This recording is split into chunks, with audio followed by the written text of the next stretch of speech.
শিলিগুড়ি পুর নিগমের তরফ থেকে বিজ্ঞপ্তি জারি করা হয়েছে যে ব্যবসায়িক প্রতিষ্ঠান, দোকান ইত্যাদি সাইনবোর্ড রয়েছে সেগুলিতে বাংলায় লেখা বাধ্যতামূলক হতে হবে।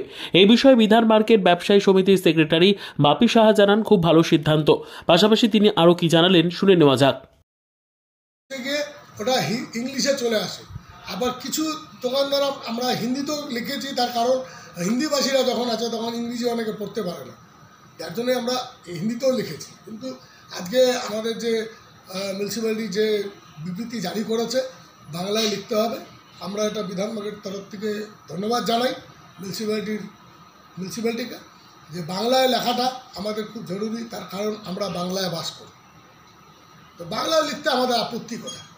আমরা তো বাংলাতেই বাস করি। কেননা দেখুন, আপনি যত বাইরের স্টেটে যান দেখবেন ওখানে আগে ওদের মাতৃভাষায় ভোট থাকে, তারপরে ইংলিশ বা হিন্দিতে লেখা থাকে। কিন্তু আমাদের পশ্চিমবাংলায় ছিল না, এটা সরকার জারি করেছে। আমরা খুব খুশি এর জন্য। আমরা যার জন্য গতকাল প্রত্যেক দোকানে গিয়ে বলে এসেছি যে আপনারা বাংলায় সাইনবোর্ডটা লিখুন। তবে আমার মার্কেটে 40% দোকান বাংলায় আছে, ইংলিশও আছে, কিন্তু 60% দোকানদারের নেই। আবার কিছু লোকের বোর্ডও নেই, তারা বোর্ডও আজ অব্দি লাগায়নি।